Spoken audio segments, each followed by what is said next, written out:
Hey guys, welcome back to the channel. This is a story about what if Naruto gets 6 paths age mode early rwby.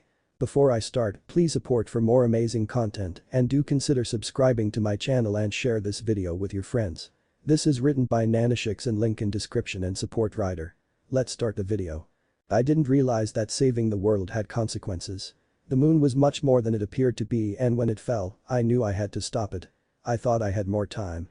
Turns out, Toneri was the smartest bad guy I had ever come across. Why fight the enemy when you can get rid of them from the very beginning?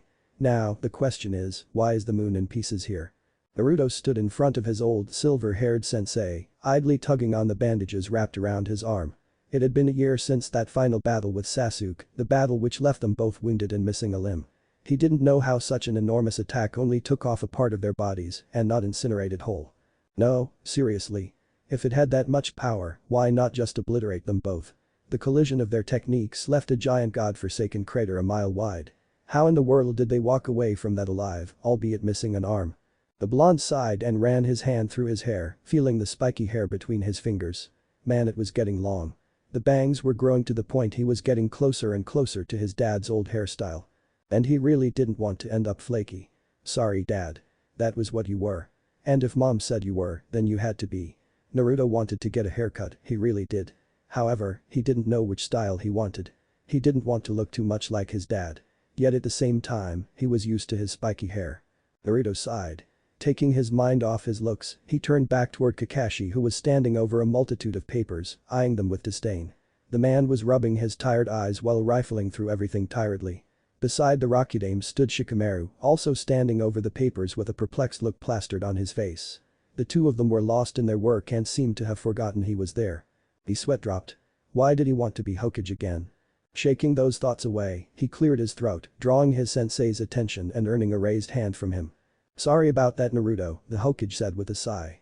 We have been going over some documents, and I'm trying to find the best way to say this. He paused for a bit, adding the familiar dramatic flair that was used whenever he was about to announce something important. So. Kakashi clapped his hands and gave the boy one of his patented eye smiles. We believe the moon is falling. There was a pause as Naruto processed that. What? Slash. Whip. Slash. Whip. Damn stupid jungle. Naruto roared while slicing through vines and branches, sweat glistening off his skin and clothes. After Kakashi had decided to drop the bomb that the moon was falling, he had stated there was a disturbance of chakra in an area called Raurin and told Naruto to head out immediately. Naruto swore he had heard that name before, but shrugged it off. The area was located on one of the outskirts of Konoha's more forested areas, towards an uninhabited area near Suna. Basically, it was a deserted desert kingdom. After a few more moments of trekking through the jungle, he had finally reached an unforested area and stepped out onto the sand. He took a few moments to regain his breathing before pulling out a map and looking at a scroll that Kakashi wrote for him. The scroll stated that there were some suspicious activities going on in Raurin, and they could possibly be related to the moon's ongoing descent. It was something that he reluctantly handed out due to the upcoming Rin festival where everyone would meet up. After convincing the Hokage he would be back before the festival, he headed toward this god-forsaken desert that turned cold as hell once the sun was down. Well, if hell froze over anyways.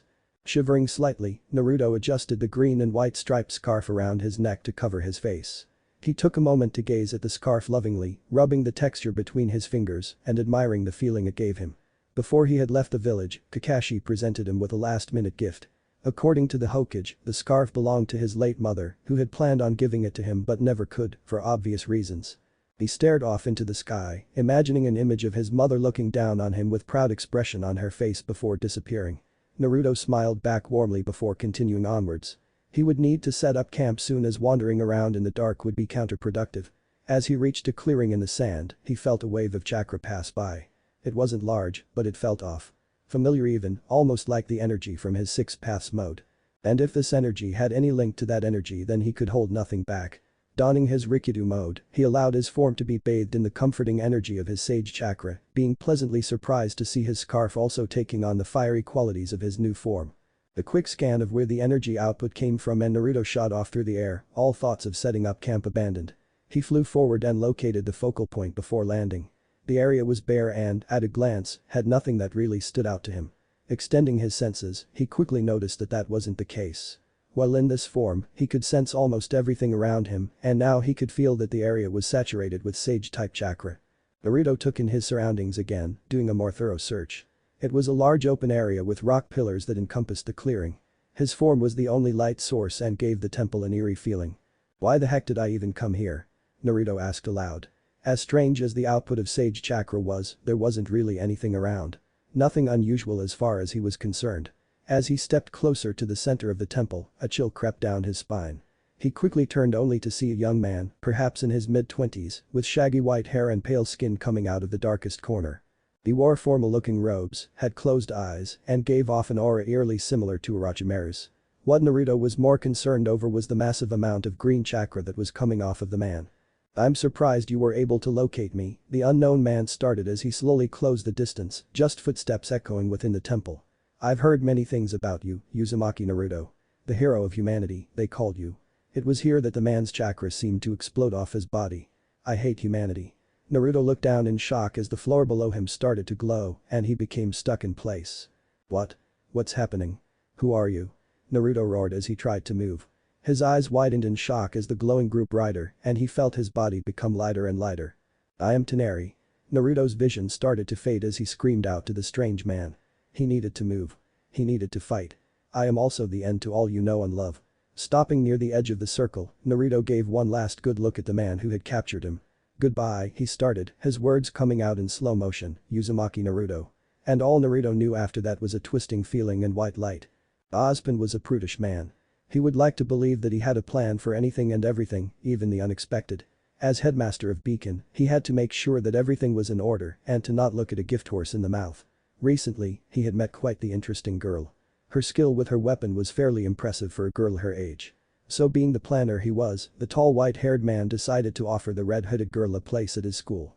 Seeing as how the initiation was just around the corner, Ozpin decided to scope out an area with his longtime friend, Glinda Goodwitch. Glinda was quite the beautiful young woman. Compared to Ozpin, Glinda could be labeled as a model of sorts. The two of them were instructors at Beacon Academy, tasked to mold the minds of the young hunters and huntresses. It was important for them to find the best possible area so they could gauge the abilities of the young would-be heroes. "Sir, are we nearing the spot?" asked Glinda as she gazed at the forest around them. She wasn't worried for their safety, far from that. Ozpin and her could take out any Grimm that dared come out and attack. The woman just felt that it would be in their best interest to hurry. After all, it would not reflect well on them if they were to be late for the opening ceremony. "Ah, we shall be done shortly, Glinda," Ozpin replied. "I do believe that this would be the best spot for us to have our students show us their skills." As he said that, the two reached an area that looked to be the ruins of some sort of temple. Ozpin nodded to himself as he started to visualize where to put the chess pieces he would use as the tools for initiation. Plus, the ruins were close enough to some of the stronger Grimm, which meant he'd be able to more accurately gauge the hopeful skills. "It seems a bit archaic, sir." Glinda looked at the broken pieces of rock and mossy patches with a frown. The whole place screamed out the type of theatrics that her friend would enjoy, so she guessed it wasn't that strange. She had grown accustomed to his habits after all. As Ozpin took one last look around, a rumble made him lose focus and for her to be on alert. "A Grimm? No, look." Ozpin pointed towards the middle of the ruins where a bright light started to appear. The light started to coalesce in the middle before growing larger and brighter. While the light grew, the two people watched it start to form a large dome. Bolts of energy arced out and burnt the ground. Glinda readied her riding crop and Ozpin gripped his cane tighter and narrowed his eyes. "This may get dangerous." When the light died down, Ozpin nearly dropped his cane in surprise while Glinda gasped in shock. Shakily standing up, a blond young man struggled to stand straight. His body looked red from the energy output and his hair looked singed. The most outrageous thing, and the part that made Glinda cover her eyes, was the fact that the boy's clothing looked to be falling off from the numerous burns. The only clothing item the boy had that seemed to have survived whatever he went through was his green and white scarf. Said boy coughed and looked around before spotting the two. "Hi." Naruto didn't really know what to take of his current situation. That strange man, Toneri, had barely given him any time to gather his wits before the blonde felt like he was being held in place by some strange force. After that, he was immediately sent to the strange place he saw his two new acquaintances at. Speaking of those two, Naruto was quite embarrassed when he realized that his clothing had practically dissolved off his body. He was thankful his mom's scarf didn't take any damage and he was using it like a wrap around his waist to hide himself. "Sorry mom," Naruto thought as the boy gripped at his seat. The three of them were currently sitting in a large flying machine that Naruto quite liked. However, for some reason these jerks kept the side window open, so his impromptu loincloth was quite hard to hold down. Osmond gave the young man in front of him a long look. This was quite a strange occurrence. When the boy first appeared, it took all of his willpower to not start questioning him immediately. However, seeing as how the blonde was close to being naked, Osmond decided to hold off on his questioning for now. So well. If the boy wanted to talk, who was he to stop him? Not to sound ungrateful or anything, but who are you guys? You think you can point me in the direction of Konoha? Osmond gave Naruto a confused look before turning to Glinda. Konoha? I don't think I've heard of a village in Remnant with that name. Have you, Glinda? Said woman shook her head while trying to observe Naruto, but also not wanting look at the boy's naked form. We need to get this child clothes. How scandalous. The young woman thought. Naruto's thoughts, however, were on a completely different matter. What the hell is Remnant? Naruto screamed in his mind. Hell if I know. A deep voice replied. For Kami's sake, I don't even feel any chakra. What kind of trouble did you land us in this time, you stupid brat? Naruto cringed at Kurama's roar. His nine-tailed fox partner was not happy. But he was right. Naruto could not sense any chakra from his companions. They had power, yes, but not the power he was used to. Listen, I don't know where I am or who you guys are, but I need to go home. Like right now. The moon is falling. The moon? Osmond asked with a raised eyebrow. You mean that moon? Naruto turned to where he was pointing and gaped. The moon, the beautiful orb of shining white light that he was used to, was shattered into numerous pieces. Naruto slowly turned back to Osmond with the most serious face he could muster. Where the fuck am I? Smack. Ow. What the hell? Naruto asked as he looked at the woman who had slapped his leg with her riding crop. Language? I will not have such vulgar language used so willy-nilly. Glinda said with a glare. Naruto rubbed his leg and grumbled. He was 18, damn it. He could curse all he wanted. Naruto was about to retort till he saw the icy look in the woman's eyes, and so he closed his mouth with a click. Right, anyways, listen, I need to go home. I don't know where I am and, honestly, I don't even think I'm in my own world anymore. Just to be sure, do you guys know what chakra is? You mean aura? Shit. Language? Jeez. Okay, so aura is not what I'm talking about. Have you guys heard of the hidden villages? Naruto received head shakes. The fourth ninja war. Another round of shakes. Kagyu Tsutsuki. Is she famous? Osmond asked. Obviously, the woman was. It was fun to see the young man flustered, though. Okay, calm down. It's okay. You've been to other dimensions before, Naruto said slowly while taking a deep breath. That last statement piqued Osmond's curiosity, but he let it go and continued listening to the young man. Well, let's start again. Hi, my name is Uzumaki Naruto. I'm a ninja of Konoha. Nice to meet you. I am Osmond, headmaster of Beacon Academy. My name is Glinda Goodwitch. I am a professor at Beacon Academy and it would do you well to remember your manners, Mr. Uzumaki. Naruto gulped. Naruto, please. You go by your last name? No, Naruto is my first name. Huh, so that's different here then. So where am I? Osmond steepled his fingers and a small grin crossed his face. Allow me to educate you. So these grim beasts are basically embodiments of hatred and anger and all these negative emotions. That is correct. Naruto hummed as he fixed his new clothes. The good headmaster was kind enough to give Naruto a long-sleeved gray shirt and, to the boy's joy, an orange pair of sweatpants. While Osmond continued to explain, Glinda had led them to the headmaster's office. It was a nice office, if a little bleak. Naruto thought the clock-like trinkets were pretty cool though. Osmond stood in front of his desk while Naruto walked around the office. Here at Beacon, we strive to train the next generations of hunters and huntresses to survive the coming days. And to survive on their own, they need to be ready. And you want me to join the academy? Osmond nodded while Glinda stayed silent.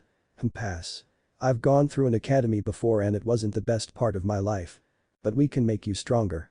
I'm plenty strong. We can teach you about the world. Naruto opened his mouth ready to refuse before closing it. That was actually a smart idea. However, he still didn't want to be a student. Is there a way you can just teach me about the world without me having to enroll, old man? Osmond's eye twitched a bit at that last comment.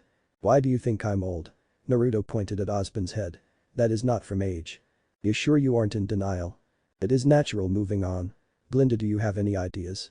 Glinda, who was silent for the whole conversation and merely observed, turned to her boss. The boy in front of her was an enigma to her at the moment. Here was this young man, a stranger from possibly another world, and she knew it was in their best interest to get him to join Beacon. However, she didn't trust him. Naruto was a variable and she did not like unknowns. They knew nothing of his skills, powers, or motives. Glinda. We can give him a test. Osmond stroked his chin and thought about that idea. It wasn't bad, but he would rather not have Naruto test himself against the students. Perhaps a little spar would be a good way to prove himself. Plus, if he played his cards right he could get the young man to join. So Naruto, how about a little wager? Naruto gave the man a flat look before sighing. Do I have to? You could just join Beacon. No. Naruto gazed at the blonde woman before him. Glinda was quite the imposing figure, even when he had first met her. Those heels of hers made it so that she stood at the same height as him, and her piercing green eyes made the young man gulp. She reminded the boy of a much younger Tsunade, one without that whole de-aging thing she had going on. Are you quite sure you don't want to just enroll as a student, Mr. Uzumaki? Ozpin asked as he sipped his coffee and set the fine porcelain cup back on its saucer with a soft clink. The older man truly wanted to have this young man become a part of Beacon. Ozpin could feel a great power from the boy. Naruto shook his head as he took his eyes off his soon-to-be opponent and looked at his surroundings. They had moved to the training area that Glinda used to have her students spar. It reminded Naruto greatly of the battleground that he fought Kiba in for the Chunin prelims. As nice as the offer is, I am not going through school again. Plus, being a student won't help in my journey of going back home, Naruto replied. Besides, I'm a lot stronger than the kids here. Glinda scoffed and he turned back to her. The woman bounced her riding crop on her free hand with a scowl. Are you so arrogant as to think that you would be able to beat all of the students in this school? I don't think so, my dear witch. I know so. Glinda growled at the boy. Why did he infuriate her so? Ozpin sighed and rubbed the bridge of his nose. Well, let us move on then. Here is the proposal. If you, Naruto, can withstand a fight with Ms. Goodwitch till either the timer goes off or I deem the fight done, then we shall allow you to stay at Beacon as a teacher's aide. That will allow you to have a place to stay and learn about this world without being a student. If you fail, then we shall have you join Beacon as a student. Wait a minute, he interjected. So whatever the outcome is, I'll still have to join Beacon? He asked incredulously. Yes. Naruto twitched. Fine. He nodded his head and cracked his knuckles. But here's the thing, if I win then, you're not the boss of me, got it? I get to leave whenever I want and you feed and clothe me. We got a deal, old man. Glinda twirled her weapon before pointing it at the younger blonde with a frown. Ozpin merely shook his head. For the last time, I am not old. My hair is naturally white. Ozpin sighed and waved his arm. You may begin. The two teachers looked on in shock as Naruto's form exploded in yellow, fire-like energy. His once normal body was cloaked in a strange power that made his once tan skin glow like bronze, and his blonde hair shined and billowed as if they were gold flames. The three whisker-like markings became thicker and more bar-like, while his clothing turned into a cloak made out of the same energy, along with a black bodysuit. There were strange rune-like markings that accented the clothing. The biggest change was in the boy's eyes. The once brilliant blue eyes were now gold with a cross-shaped pupil. What in the world? Glinda stuttered before collecting herself. She had seen many different semblances before, but this was one of the first to have such a strange change on the user's body. She was even more wary when 9 orbs of the blackest energy appeared behind the young man. Huh, Naruto wondered out loud while looking at his body. I did not mean to do this, he said as he took in the telltale sign of his Rakuto mode. Any ideas what just happened, Kurama? He asked, hoping there was some sort of explanation for this. Kurama growled. Whatever the hell you did seemed to have blocked off the rest of your abilities. I'm still trying to fix the mess you made, so for now, all I can say is the power Old Man Sage gave you will be all you can use for the time being. Naruto winced, knowing the fox was pretty pissed at him and trying to get anything else out would result in a shouting match. It's odd how I'm only able to use this particular power while I'm here, he couldn't help but mused. My strongest skill, now my only skill. Stuck with utilizing the truth-seeking orbs, Naruto had to be careful. It wasn't about how strong they were. It was about how much he could control them. After having Sasuke ride on one of them, he learned that just because it could touch another human didn't mean it would dissolve them. They were completely reliant upon his will.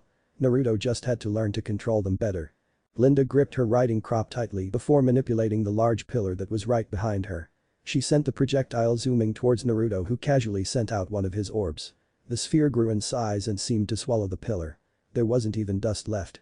Ozpin was quite shocked at that while Glinda shot out a stream of fire. The fire swirled outwards before curving to hit Naruto.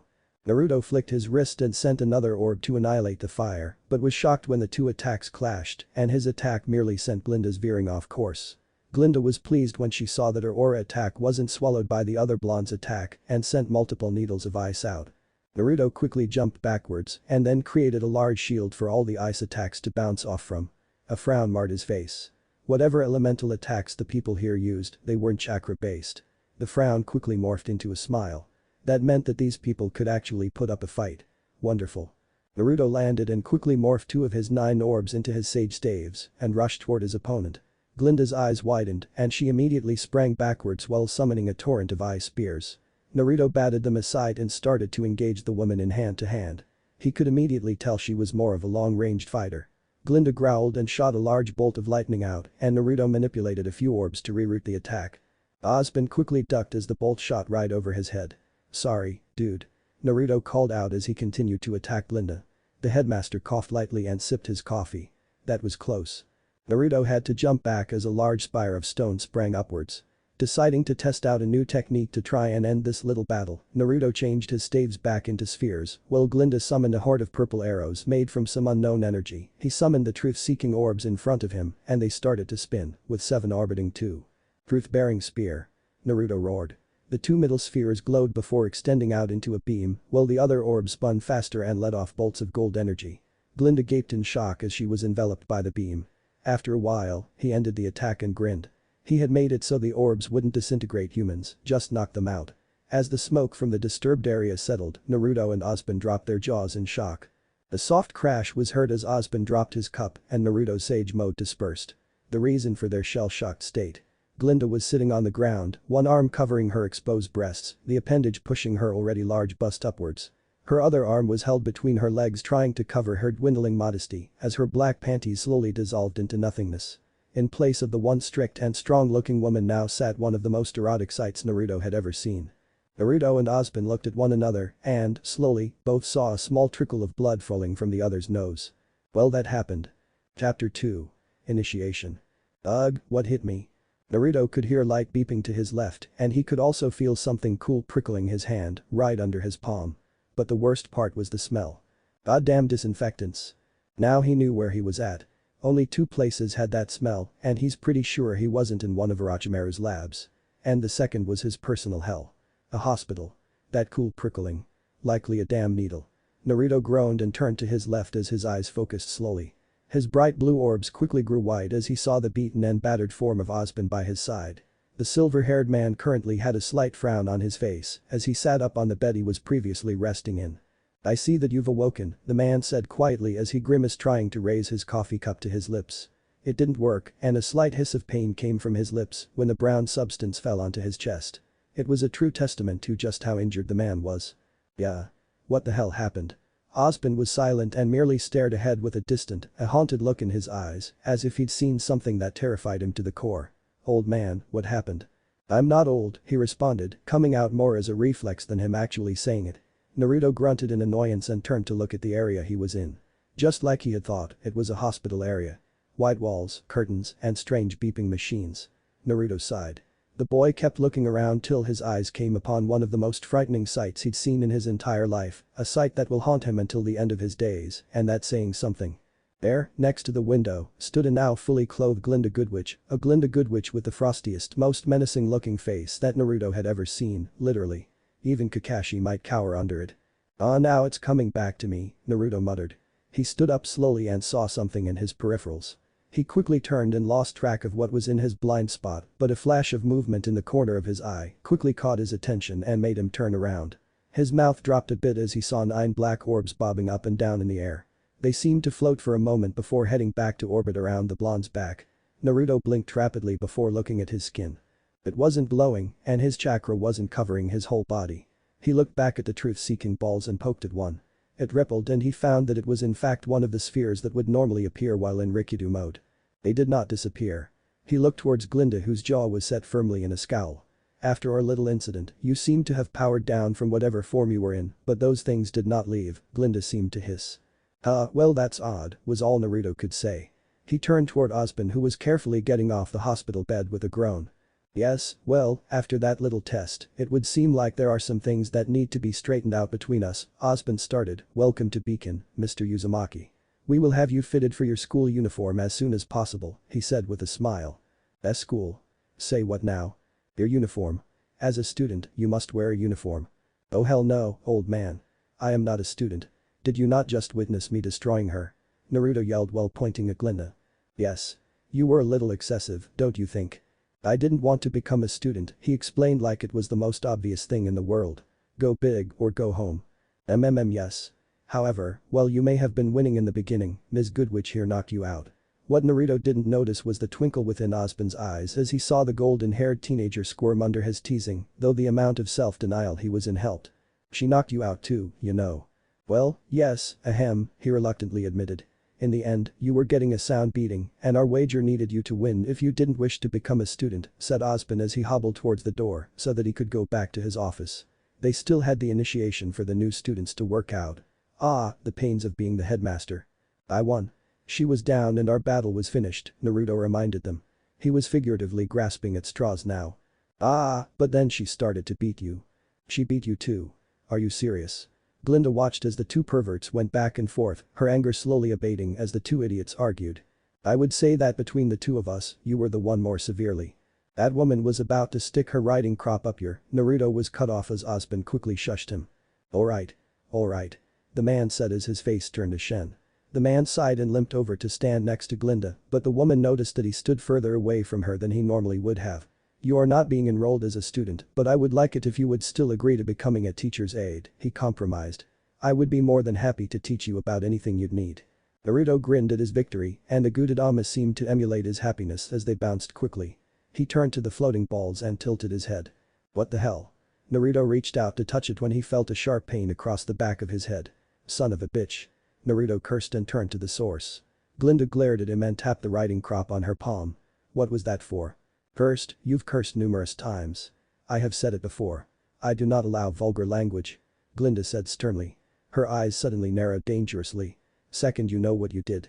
Naruto gulped slightly and moved backwards. Alright. You said you wanted us to go. Naruto said to try and get the man moving. Ozpin nodded and the two started to wobble out, a stone-faced Glinda trailing behind. Naruto observed his new surroundings while they walked, taking in the unfamiliar architecture. Once they passed the courtyard to their destination, he couldn't help but strike up a conversation. He couldn't take silence too well. So, this is a school to train what now? Naruto asked as he took in the various ites. It was odd. Many of the students didn't really have any distinguishing features. If the blonde didn't really focus, they became humanoid shapes in the background. They were like black blobs in human shapes wandering around. While it was weird, it was nothing out of the usual in his life. As such, he shrugged it off and refocused back to his current companions. It is a school for us to make the world a better place. Many great young lads and ladies come here to make a difference. Ozpin answered cryptically. That was before Glinda cleared her throat to get Naruto's attention. What he meant was that we train the hunters and huntresses that will influence modern society, as well as keep the creatures of Grimm at bay, Glinda stated with a hint of pride in her voice. These are the people that would inspire the future generations. Naruto whistled softly at that. It reminded him of the academy back when he was a brat. You still are one. Shut up. Who are you to talk? The 1,000-year-old being who saw from the beginning of Chakra to the 4th Shinobi World War, that's who. Now be quiet, brat, the walking fetish is talking. How the hell do you know what fetishes are? Do you want me to answer that question? No. Uzumakas are kinky in bed. Well, you're bitch of a mom. One more word and I will muzzle you. Uzumaki stamina and. So are you two the only ones teaching here? Naruto asked, trying his best to ignore the fuzzy, perverted asshole in his gut and to stop that train of thought. No, we are actually just 2 of 4. The other 2 we will be meeting soon, Ozpin said as they walked through the archway that led to the main building. We'll need to find one of them who would be willing to take you on as an aide and can teach you about Remnant and its customs. Great. Because this place is weird and I'll tell you I've been to some strange places. Those places ranging from a mushroom forest to a castle that was actually the insides of a chameleon to a giant toad's stomach several times, and let's not forget the insides of a giant snake being a personal favorite. Ozpin hummed at that before leading the group towards an elevator. A few students greeted the group while shooting strange looks towards the headmaster, who was limping and keeping ahead of Professor Goodwitch as if avoiding her, as well as their blonde-haired companion, whom none of them had seen before. They entered the elevator and after a few moments, ascended toward their destination. As it opened to reveal Ozpin's office, Naruto entered and took a seat after observing the place. So, Mr. Uzumaki, Ozpin started off, I would like to ask if we could discuss a few things before I let you around the school. He took a seat as well, albeit with a hiss of pain. First things first, and excuse my language Ms. Goodwitch, but why in the hell aren't you in pain? Past healing factor, Naruto said with a grin. I've always been a quick healer, and that's never been an issue.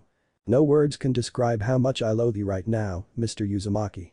Osban said with the most monotone tone Naruto had heard from him so far. If he didn't know any better, he would have thought Kakashi had come from the other side. Hell, they practically sounded the same. The white hair also didn't help. They might say it's silver, but he knew it was white. Not the first time I've heard that, and most likely not the last either. He heard it plenty of times from Kiba when they sparred together, and it ended up as a slugfest between them. Don't get him started on when Lee got involved as well, especially that one time he spiked Lee's water and ditched the dog using ninja with a drunken fist using Lee. Moving on, second of all, I didn't mean to eavesdrop, but I heard you mention other dimensions while we were flying here. Would you like to elaborate on that? Well, Naruto scratched the back of his head and thought for a moment. How was he to word this? Where I come from we've never really heard of dust before, or aura for that matter. What we call it is chakra. How about this? You ask me something and I'll ask you something. That sounds fair. I believe it's your turn. Okay, so what is aura and this dust stuff? Is it like the dust that is on your desk? My desk is not dusty, thank you very much, Osban muttered. Dust is one of the tools we use, Glinda explained while ignoring the sulking Osban.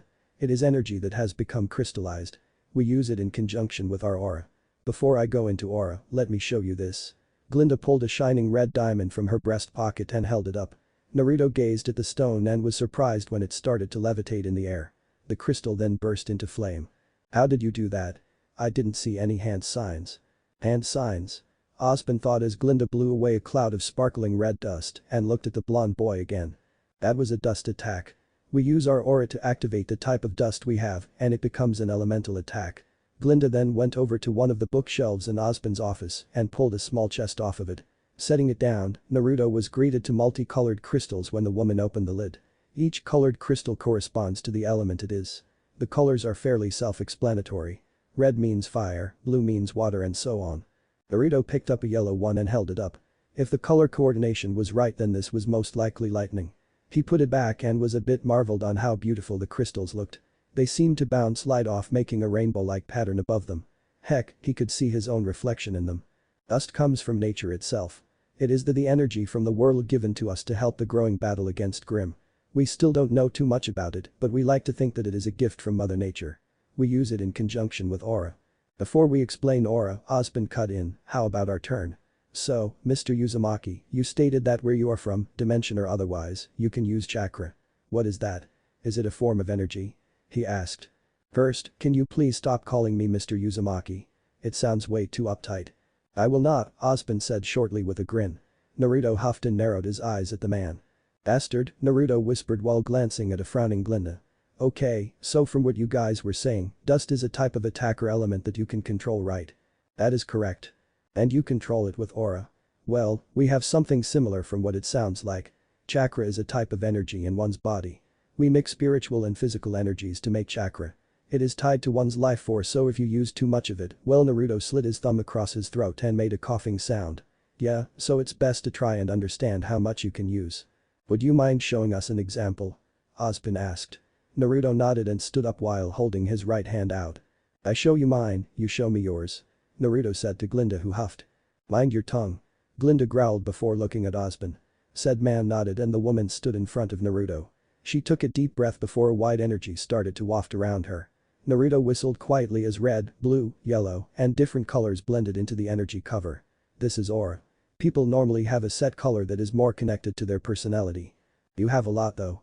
I am a complicated person. Noted. Well, let me just show you a little something. Naruto started to feel for the familiar feeling of his chakra. It was a task that he had done hundreds of times, sometimes even subconsciously. However, when nothing happened for a moment, he looked at his palm in confusion. Having some performance issues, Mr. Uzumaki? Osban asked. He might be a wise man, but no one gets away with calling him old to his face. Screw off, old man. Naruto growled. He started to try and channel more chakra but was startled as his Rikido cloak sprang to life.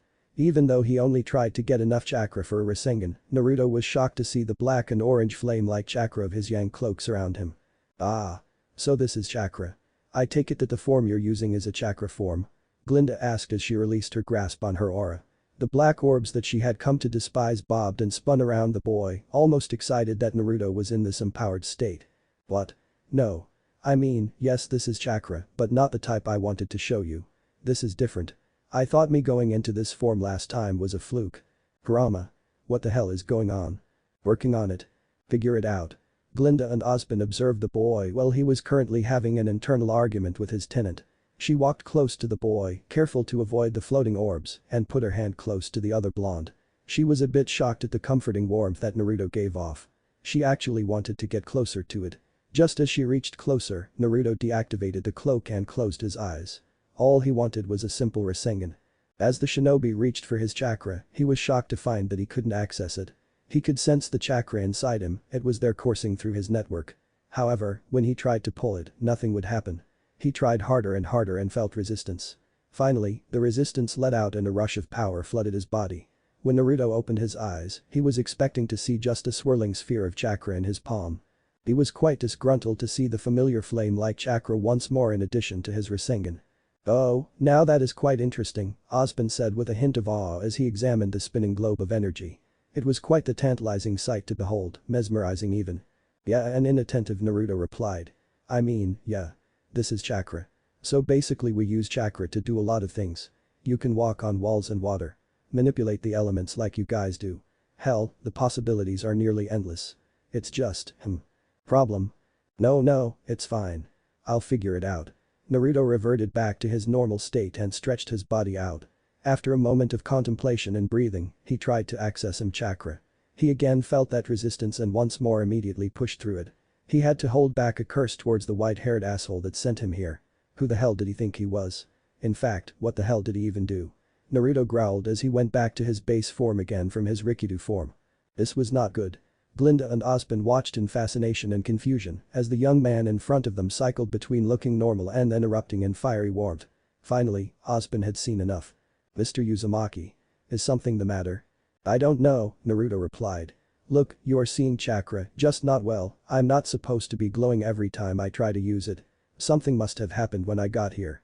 Osmond frowned at the serious tone of the boy. He seemed like such a carefree person. Him acting like this must mean something must have happened and it may not be good. "Well, we can move on for now. How about Ms. Goodwitch shows you around? You can meet the other teachers. Sound good?" "Yeah, let's do that." Glinda gave a curt nod to the headmaster before looking back at Naruto. "If you would follow me, Mr. Uzumaki." Naruto huffed and followed the woman out with pout. "Why can't you just call me Naruto?" "Maybe I will, maybe I won't." Osmond watched as the two left with a small smile. He then spun in his chair to gaze out of his window. Things were going to change, for better or for worse. Naruto hummed lightly as Glinda led them through the halls. As the woman pointed towards simple things about the school, he was having a mental chat with Kurama. They were trying to figure out why the blonde could not use his chakra normally. Currently, they were going through a checklist of sorts. "Have you tried pulling the chakra out slowly?" "Yes. Still not working. I can feel my chakra, but it's almost like it doesn't want to come out.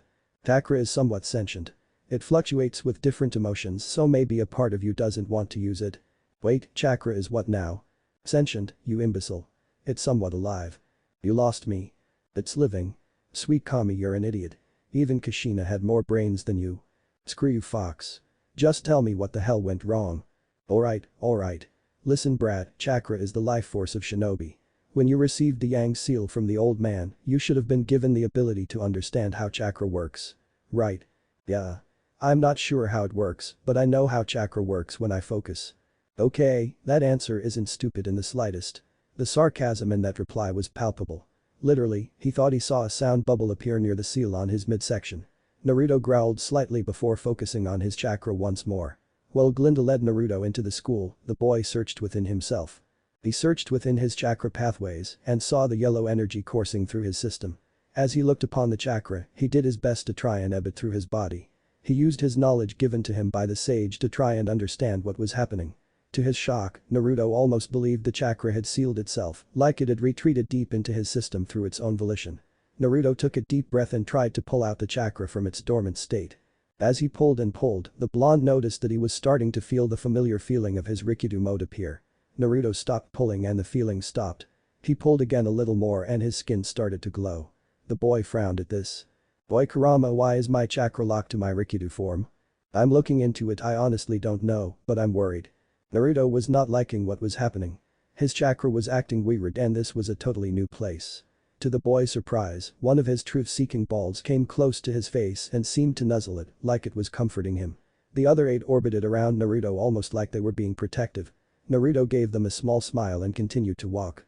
Well, at least one good interesting thing came from this. Linda and Naruto reached a classroom where two men were standing. One was a tall man with outrageous green hair. He wore glasses that hid his yellow eyes almost completely. He had a disheveled appearance. Next to the first man was a large man with a rotund body. He was much more well-groomed than the first, and his light blonde hair and mustache looked perfectly maintained. The two were currently going over a calendar with a group of older students, people that looked about Naruto's age or a year or so older. The green-haired teacher noticed the newcomers and turned to the class. "Alright students. If you will excuse us, we will go over the New Year's courses as well as your dorm assignments. You may all leave." Naruto watched the class file out, many of them sending him interested looks. Glinda strode forward while the blonde hung back to admire the class. Unbeknownst to the boy, a lone girl with twitching rabbit ears had zoned in on the bobbing orbs floating around the mysterious stranger. Said girl's eyes followed the spheres intently. Most would say she was looking at the boy and they wouldn't bat an eye. A cute girl looking at a new and fairly handsome boy. Of course that's normal. However, the girl's attention was completely on the balls. Her hand shakily went to touch one of them and just as her finger grazed the surface, she was swarmed. Naruto spun around at a surprised scream and nearly had a slight nosebleed at the completely naked girl with rabbit ears atop her head and a ball of fluff poking out of her tailbone. Before anyone else could notice the highly embarrassed girl, Naruto practically ripped off his shirt and threw it over the girl. Due to her shorter stature and the fact that the boy's shirt was already a bit long, the clothing thankfully made it past her more revealing areas. Though the sight was still erotic and Naruto still had to hide his blush. "Velvet." A feminine voice yelled out.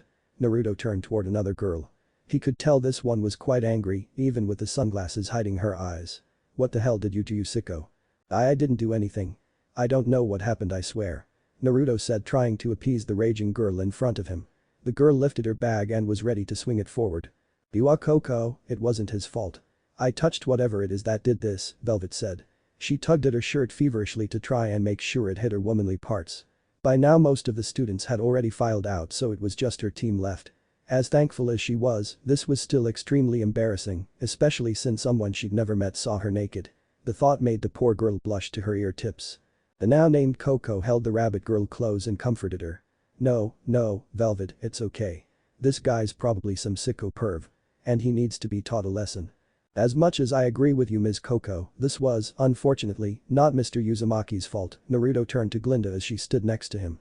Her eyes were as cold as ice once more and made the boy gulp. "Unfortunately?" "Yes. Because if you'd done it on purpose, I would have had a reason to beat you down right here." Naruto shivered. He then looked to the young rabbit girl. It was strange to see, but Naruto had seen people with animal traits before. A prime example would be Kiba. Naruto patted the girl's head much to her surprise. Not many people associated well with Franus and she was normally picked on. A stranger being so nice was odd. "Sorry about that, little bunny. Totally didn't mean to do that. For some reason those things have a mind of their own now." Naruto pointed to his new pets which were bouncing lazily behind him. Velvet shakily nodded and was promptly led away by Coco. Coco stopped for a moment and gave the blonde boy a stare. As much as she didn't want to admit it, especially after he embarrassed her friend, the boy was handsome. However, his fashion sense was ugh. "As an apology, you will take us shopping. You have the looks, but your style is just awful," Coco said as the two walked away while being followed by two men. The hulking one gave Naruto a small wave and the dark-skinned boy nodded. "They seemed nice," Naruto said to himself. He turned around and was met with a piercing glare. Be gentle." "No. Are you sure he didn't do anything weird to you?" Velvet merely rolled her eyes at her team's leader question. "Yes. It was just an accident, Coco," she replied once more in exasperation. Coco scoffed. "I still don't believe it. An accident is spilling someone's drink. An accident is bumping into someone when you weren't looking. An accident is grabbing someone's textbook and not noticing it until much later. That," she tilted her head back to what happened several hours ago, "was no accident." The Franus huffed. "It was. I was curious and wanted to touch one of his balls." The leader gawked. "What?" Realizing what she had just said, the Franus began blushing up a storm. "Not like that," she squeaked out. "Those black sphere things that hovered around him." "What black sphere things?" She stared at Coco. "You didn't see them?" Shaking her head, "No. I was a little preoccupied watching you get stripped," she replied dully. Raising a delicate eyebrow, "I didn't know you had it in you, Vel." She gave the Franus an overdramatic headshake. "It's always the quiet one, isn't it?" Blush returning in full force, "It's not like that. Don't worry. "Your secret is safe with me," she assured her in the most serious voice ever. "There's no secret. I get it. I really do. You're a closet masochist, aren't you?" "No." Steam was practically coming out of her ears right now. "It's okay. We'll keep this between us." "There's nothing between us." "God damn it." Coco and Velvet turned toward the male voice approaching their position. Why the hell was she so upset about it? The person mumbled. The girls glanced toward each other in confusion. "Wasn't my fault she attacked me and they reacted on their own. I swear, it's like they're alive or something." As the male approached the corner, the duo saw what was unmistakably the topic of their discussion. Naruto blinked as he saw the two girls from earlier. "Hi." Coco stared at him. "I still don't see his balls." "What?" Coco. Turning toward her teammate with the most innocent expression ever, "You said you wanted to touch his balls." "Not those." The fauna squeaked and tried to make herself as small as possible. She tilted her head. "Wasn't that why you stripped for him?" "No." Why the hell was her leader acting like this? Deciding to give the poor girl a break due to how red her face was, which on a totally unrelated note made her look adorable, Coco changed the topic. "So Blondie," she started, "what the hell happened to you? You look like you've just been through hell and back," she couldn't help but inquire. Naruto winced. After they left him alone with Glinda, she immediately took it upon herself to deliver divine punishment for stripping a student even if accidentally. However, just as she was about to carry out her threat, the truth-seeking balls reacted and, well, let's just say she needed a new outfit. After that repeated incident and Glinda's anger skyrocketing, the orbs hid behind him, making him take the full brunt of the assault. "I met the devil." "What?" "Nothing." Naruto quickly said. With a cough, "So you're not still mad at me, are you?" he asked Velvet. Said girl avoided eye contact and had a hint of a blush on her face. "I'm fine. It was an accident." "Some accident," Coco muttered. Looking at him closely, "I still don't know what you were referring to, Vel. What black sphere things?"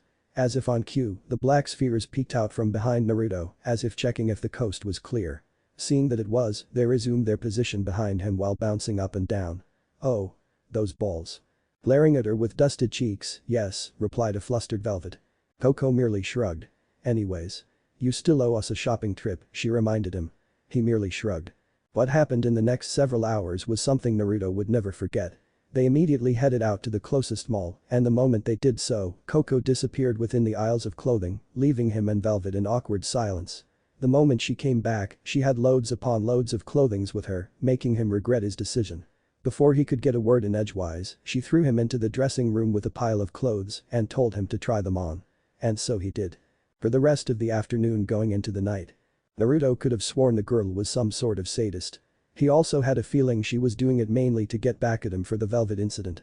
Speaking of the faunus, even though she had forgiven him, she still liked shopping, and it wasn't every day a guy volunteered to become a victim, he meant shopping partner with a bunch of girls. Naturally, she took advantage of this as well. "Are we done yet?" He couldn't help but whine from behind the dressing room. "No. The list that Ms. Goodwitch wrote for you still isn't complete," came Coco's simple response. "Seriously? I've been in here for 4 hours." Her list was very specific, she said with a smirk. In actuality, they would have been done in 40 minutes top. However, since he stripped her teammate, even if by accident, she was going to make him suffer. "By the way, how are you going to pay for all of this?" She couldn't help but asked. "Husband gave me a credit card to use for these necessities since I'll be working at Beacon soon." The girls paused in their tracks. "You're a teacher?" Velvet asked with a hint of awe in her voice. "That would explain your lack of formalities with Professor Goodwitch and the headmaster," Coco muttered in realization. "But wait, aren't you a little young to be a teacher? You're around our age." "Not a teacher, teacher's aide." "And how the heck did you get that position?" "I beat Glinda in a spar and won a bet," he replied, leaving out the fact that he had to almost blackmail Ozpin into calling that a victory for him. "But you're a fucking pervert," Coco couldn't help but blurt out. "Coco?" Velvet shouted out with a frown. "Boy." Sticking his head out of the curtain, "I am not." "Didn't you strip Velvet in front of the teachers?" "It wasn't my fault." "How exactly did you win against Professor Goodwitch anyways?" Coco asked with a raised eyebrow. He pointed toward the truth-seeking balls hovering in front of the dressing room. "Those." Said spheres bobbed up and down in excitement. "And what's so special about these?" she asked while reaching out to one of them. "Don't." Velvet shouted as she tried to stop Coco, but to no avail. As soon as Coco touched one of the black spheres, the others rushed toward her, and Velvet by extension. Before Naruto's very eyes, 2 naked, well-developed girls stood in front of him. Was all Naruto could say at that moment. Velvet's world froze as her brain processed some very key details. She was naked. She was in a mall. She was naked. There were people around.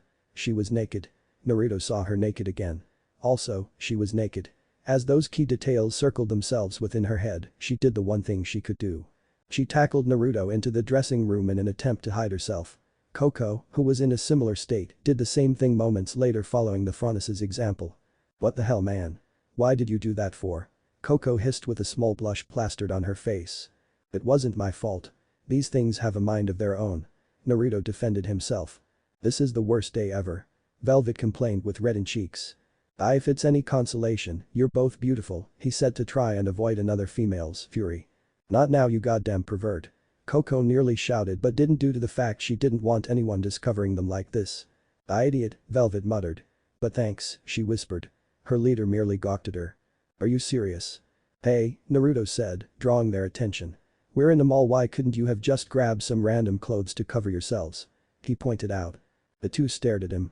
However, before either of them could voice a reply, a familiar voice made the two girls freeze on the spot while Naruto looked on in confusion. Sir. Doctor. Right. Dr. Oobleck, are you sure you would like to buy all these clothes? What's wrong with them?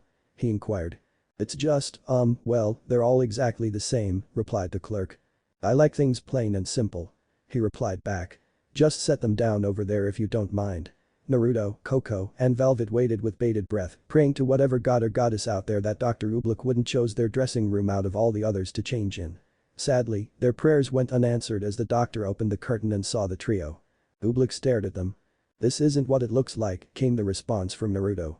And, pray tell, what were you doing in here exactly, he demanded with a raised eyebrow. The trio exchanged glances. Because if you said you were uprooting all traditions from ancient times, I'd say you're all geniuses. Came the collective response. Yes, he nodded his head. Harems were quite popular in ancient times. Sadly, due to advances in technology as well as the outbreak of the Grimms, customs had to be changed and polygamy became extinct. He gave them a nod of approval. Well done, you three. It's nice to see students taking an interest in history. What? No. It's the trio started talking at the same time, but their replies came out in incoherent sentences. Fret not. I will be more than happy to give you three a special course on the history of harems. For now, however, I bid you adieu. I wish you three the best of luck. And with that, Oobleck closed the curtains, leaving three godsmack teens staring at the place he once was in. As his footsteps receded, they turned toward each other with the same thought in mind. What the hell just happened? On with the next chapter. Many thanks to the Angry Owl Discord. A community working hard for the readers. And so I took out many a Grimm with a mighty swing of my weapon. It was an easy task for one with such great strength like myself. Now you must realize that the Grimm are frightening creatures. They are beings that have plagued humankind for generations. Vicious, angry beasts that are drawn to negative emotions. Naruto listened attentively as the rather large man continued on with his story. He was currently sitting in the large classroom with the second-year classmen of Beacon.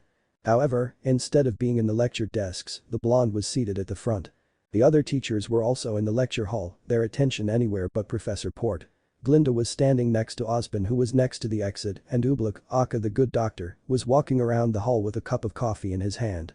Naruto had never been too good at listening to lectures, but this Peter guy had a way of making the story seem so bad it was good to the blonde. It was at this moment that Professor Port stopped speaking and pointed at the boy. I'm so sorry, students, but we have a guest who you all should become familiar with. This is Assistant Professor Yuzu. What was it now? Uzumaki. Yes, of course. Professor Uzumaki. He will be your TA, and I'd wish for him to say a few words, Port said. Naruto looked around at the numerous faces and scratched his cheek. As much as he loved attention. After the war, a lot of people constantly hounded him for autographs and things like that. It got to a point where he was starting to miss just being in the background. Naruto sighed and stood from his chair, pushing those memories away. He walked toward the front and took in all the students. As second years, they were closer to him in age, perhaps even older. Some were recognizable, Coco and Velvet for example, while others were easily forgettable. Naruto's eyes connected with the two girls, and he had to hold back a blush. The feeling of their flesh against his in the confines of a dressing room still made his cheeks burn and blood rush. Moving on. Right, well, hi all. My name is Naruto Uzumaki, Naruto said, remembering that they used their given name first then the family name. I'll be here as mostly an assistant and to learn more about Beacon and Remnant. Naruto thought the last part. He still needed to know how in the hell he got here. A few hands rose and Naruto looked confused. Yeah, you in the back. How come you are a teacher's aide when you can't be much older than us? Good question. I beat up one of your teachers. Next question, Naruto said as more hands popped up. Who did you beat? You beat a teacher. Would you impregnate me? What the hell are those things behind you? Naruto started to stutter as constant questions started to go off. His attention was drawn from one thing to another until he clapped his hands loudly. The snapping sound interrupted the stream of questions, allowing him to take a breath. Alright, to answer your questions. I beat Glinda over there. Yes, I beat a teacher. Who the fuck, language Uzumaki? Said that. And finally, these are the truth-seeking balls, the ninja replied as one of the dark orbs floated upwards. It bobbed to and fro a bit before morphing into one of his sage staves. A chorus of ooh sounds came out as Naruto took a few swipes before letting it morph back. Alright, one more question before we let you go, Port sounded out. Amongst a sea of raised hands, Naruto saw Velvet raise hers. He smiled slightly and nodded to her while saying her name so all could hear. Well, I just wanted to know, Velvet started, trying to ignore the stares of people because the new teacher's aide already knew her name. Are those your weapons? Like are they used to hunt Grims? Naruto opened his mouth to answer before it clicked shut. He actually didn't know how the balls would fare against Grim. So far, he had found the dust attacks were able to go against them, but that was when he finally sat down and talked with Glinda on how this world's power was manipulated. Apparently they were from nature, literally from nature, so he guessed it was this world's natural energy, like how Senjutsu was his world's form of utilizing it. As he looked on confused, Port took it upon himself to try and pull the boy out of his state. I think what she means by weapon is this young man. The man said boisterously as he pulled a strange axe-looking weapon off the wall. The blonde ninja scrutinized it and tried to find out how such a weapon could be feasible. The weapon itself was a large gun with a barrel in the shape of a trumpet. It looked much different from the guns in Iron Country, that's for sure. What was odd was the two axe blades on the stock. He assumed the man would swing the gun itself and use it as a melee weapon before shooting. Impractical, but if one could use it, then it wouldn't matter. Hell, he himself used a giant windmill shuriken for goodness sake. Now this, my friends, is my baby. It has helped me through numerous troubles, the professor said as he swung the weapon around and walked back to the front where the blonde was. See how its blades. Wait, Port. Don't swing it near me. Naruto yelled as he saw his truth-seeking ball start to tremble. The black spheres started to spin around rapidly and zoned in on Port. A large bead of sweat dropped from the man's head and he jumped over a zooming sphere. The ball looped around and joined its brethren as they flew at the portly man once more. One sphere latched onto the weapon and the rest followed. The class watched in awe as the blunderbuss was dissolved and what dropped to the ground was the canister that held the dust ammunition. Dismissed, the Ta said quietly while Port dropped to his knees. The class quickly filed out as Coco and Velvet sent Naruto one last look. The boy waved them off and walked over to where Port had gone into the fetal position. I'm so sorry. I don't know why, but I think with Port waving around his weapon the dumb things thought he was an enemy. The whiskered young man turned to the Gudadama and glared. I don't even know what the hell happened to you guys, but you can't be destroying people's things. The ball seemed to droop in sadness. Just don't do it again. Osborn patted the large man on the shoulder and gazed at the ammunition cartridge. He picked it up and held it to Naruto. Why did the orbs not destroy this? He asked, trying to ignore Port's whispering. My precious, was the mantra coming out from the downed professor's mouth. I think it's because of the dust, replied Naruto, also ignoring Grim Studies teacher. Where I'm from, the only way to battle these little guys is through sage arts. Not sure if you guys know what that is. Glinda shook her head while Oobleck zipped around looking for any dust particles of the former weapon. He was amazed to find nothing. Sage arts use natural energy, basically from what you guys tell me dust is literally nature's energy. To me, that makes the most sense. Mind if I test something? He shrugged at Osborn and gave him the go-ahead. The man nodded in thanks and walked to one of the orbs. He took his cane and opened Port's dust container. The headmaster then poured a red powder on his cane, giving it a red glow. He took a few test swings and then struck at one of the orbs. Naruto was a bit surprised to see the cane bounce off. So that proved something. Indeed, Osborn said as he waved his cane and flicked off the remaining dust. Have no fear, Mr. Port. We will have your blunderbuss good as new. And it seems I may need to make a few changes to our weapons as well. Wouldn't want you destroying everything when you train the youngsters, Mr. Uzumaki. Stop calling me that. No. Naruto grumbled as he looked at his new clothes. Next to him were Team CFVY comprised of Coco and Velvet, along with two young men that Naruto had not been formally introduced to till now. These two were Yatsuhashi, Akiyatsu, and Fox. Yatsuhashi was a tall and athletic-looking young man that looked to be of Asian descent. Next to the slightly armored boy stood Fox, a dark-skinned boy that Naruto remembered. Now that he had gotten a better look at him, he gave Naruto a sense of chilling deja vu. The pure milky-white eyes which gave the assumption he was blind reminded the blonde of his late friend Niji. "Why must I wear this again?" the blonde asked with a sigh. He turned a bit in front of the mirror and frowned. Due to his new title, Koko decided that Naruto had needed an attire that would be better suited to his status. They had fought long and hard, but he was able to get in an orange shirt to go with his new clothes.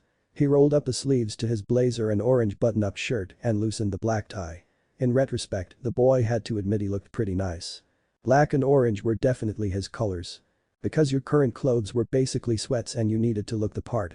You're a teacher now. Koko said as she did a final walk around the blonde. She had to admit the pervert cleaned up well.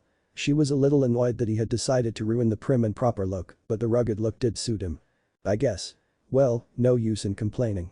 Who'd say no to free clothes anyways? The new teacher's assistant smoothed his new clothes once more before stepping out of the teacher's lounge. Team CFVY followed him out, Velvet munching on a Danish she swiped from a box, and the group walked out towards the main hall. Naruto glanced at the rabbit girl and smirked. Taking advantage of the faculty food. The boy teased. Said girl blushed and pouted before chomping on the pastry. Who can blame her? Yatsu said as he too was chewing on a donut. We aren't normally allowed in the lounge. I'm gonna take advantage of it. Fox nodded while holding an armful of food. Not that I care, but don't you guys have a cafeteria? And? Naruto looked at Koko who was giving him an accusing stare over her aviator glasses. Don't you get food from there? Yours is nicer. Besides you owe us, Koko huffed and bit into her bagel for emphasis. Naruto was about to ask what he owed her until he remembered their little incident at the mall a few days ago. Naruto held in a blush and felt the cold, hard stares of Fox and Yatsu on his back. The ninja heard, and he turned to the dull, flat looks of the males of CFVY. Naruto knew that they wanted to beat him up for stripping the girls, but after a long explanation, they had finally calmed down. It also helped that his tiny orbs of strangeness had stripped those two as well when they attacked him, making them run back to their dorms in the buff. Naruto had made fun of them soundly for that. Again, sorry about that. You can blame these guys for that, the blonde stated while pointing toward the bobbing balls behind his back. For now, you guys better head to class or wherever it is you need to go. I'm supposed to check on the new students coming in. With shinobi-like speed, Naruto waved and then rushed off leaving the four students staring at a cloud of dust. They looked at each other for a moment. I like him. His whiskers are cool, Fox said quietly while munching on a pastry. Yeah they are. Wait, how did you see his whiskers? Yatsu asked. With my eyes. You can see. Of course I can see. We thought you were blind. Like you used your aura or something to sense. Koko yelled out. Fox gave them all a confused look. No. You just assumed I was. I just didn't want to correct you, Fox stated and then turned to leave. Remember, when you assume you make an ass out of you and me. The rest of the team stood in shock before looking at each other. Who would have known? Naruto stood to the side as he watched the first-year students come running towards the school. Some looked excited and some looked nervous. The blonde had to hold in a gag as he saw another blonde boy run over to some bushes and vomit his innards out. Naruto cringed at that. Poor kid. The shinobi observed some more, taking in the various faces and trying to commit them to memory. There were a few people that caught his attention, other than the throw-up boy. One was a red-haired girl with vibrant green eyes in some sort of warrior armor. She was very pretty and definitely gave off the vibe of an experienced fighter. After that, Naruto saw two people, a boy and girl walking together. The boy had a sense of calm and serenity that clashed greatly with his orange-haired companion. He was dressed in fairly formal Asian garments which seemed strange for the shinobi, but if he's comfortable, who was the blonde to judge? As the TA was about to head back, a loud explosion made him quickly turn. A cloud of smoke slowly dissolved and Naruto walked towards the epicenter of the commotion. There he found three girls. He had hold in a snicker as the girls were practically color-coded. The one on the ground sniffling had a ruby red mantle and dark red, almost black, clothing to contrast her clothes and black hair. Another black-haired girl, who wearing something he would see in a chiha inn, was observing the scene with yellow eyes. He did a double take at the brunette and had to suppress the urge of thinking of a female Sasuke. You complete dolt. And that was the final girl the shinobi saw. Her hair was white and she wore similar clothing that reminded Naruto of snow. Well, she would be pristine looking if she wasn't covered in soot. The whiskered ninja chuckled lightly as he walked closer. As he neared them he could see the faint highlights of red on the black and red-themed girl, who seemed to be apologizing profusely to the soot-covered white one. I'm sorry. I didn't mean to. The white-themed girl huffed and was about to yell some more when he cleared his throat. Shouldn't you ladies start heading inside? Three sets of eyes turned toward the voice, first noticing the black spheres hovering behind the person, before finally noticing the cheerfully waving boy. If you don't hurry you will miss the orientation. The white-haired girl huffed and turned on her heels before stomping off. When Naruto looked back from watching her go, he was surprised to see the female Sasuke lookalike had already left. That just left him and Little Red. Thank you," the girl mumbled, still looking embarrassed at the spectacle she mistakenly created. "No problem. But I was serious, you should probably start heading toward the auditorium." Alright. My name's Ruby by the way," Ruby said. Naruto smiled and held out his fist. Ruby looked at the outstretched fist before shrugging and bumping it with her own. "Naruto. Now come on, let's go." Ruby nodded and they started to walk. They stopped when Hei heard a groaning sound and saw the boy who had thrown up his body weight laying on the ground. The whiskered teen looked at the younger girl and shrugged. "Hey, you okay over there?" Yeah. "Yeah, I'm good," the other blonde replied. Naruto lifted the downed teen to his feet. "Thanks, I'm sorry about that." "It's fine. You gonna be okay?" "Yeah, I'm just not good with flying." "I'm John by the way." Naruto shook the offered hand with a smile. "Naruto. I'm Ruby. You were really puking a lot." John groaned in depression. "And I was hoping to be cool." Naruto laughed and punched the other boy's shoulder. "Hey, cheer up man. Cool guys are boring. Always broody and stuff. When you're so interesting that people recognize you, that's when you have some street cred." "I puked for almost an hour." "Street cred." Ruby had to stifle a giggle, and the two blondes grinned, though the more lanky one was filled with hesitance. As the trio walked, she had started to ask her companions about their weapons. Naruto jumped a bit when she pulled out a collapsible scythe that was twice her size. It was impressive. Especially compared to John's. Though, Naruto enjoyed the simplicity of the sword and shield. The shield turning into the sheath was a nice touch. The girl reminded him of Tenten with how interested in weapons she was. The conversation kept going until the girl looked at the whiskered teen. "I've been wondering what are those things following behind you?" Ruby asked as she pointed at the truth-seeking balls. "My weapon." Naruto opened his hand and a ball morphed into a stave quickly. Ruby's eyes glowed brightly and she bounced around the boy. "Oh my god, your weapon can't turn into little flitting balls?" Naruto blinked rapidly and tried to decipher what the tiny girl said. Yes. That's so cool. Can it turn into other things?" The Jinchuriki hummed in thought. That was actually a good question. Naruto motioned for another orb and merged it into his staff. The balls were reliant on his will, so any weapon should be possible. With a flick and a twist the stave spun in a full rotation and when it was back in its original place, Naruto now held a pitch-black spear. "That's impressive," John said. The ninja tossed the spear upwards and it morphed back into their original form. "You must be a really powerful huntsman." Naruto chuckled and as the trio reached the hall, he ushered the two in with a smile. "I'm not a huntsman. Enjoy your orientation." With that said the boy disappeared from sight. Ruby and John looked at one another in confusion. Is he not going to the orientation? No idea. A bird flew gracefully through the sky. The freedom of being able to soar was an amazing opportunity. This is why many envied birds.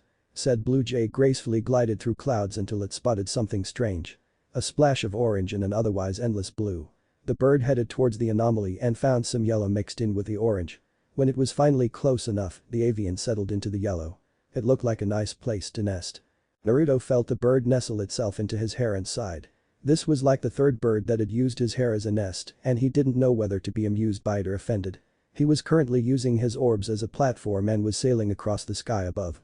Ozpin had given a speech the other night and then had the new students sleep in the dining hall.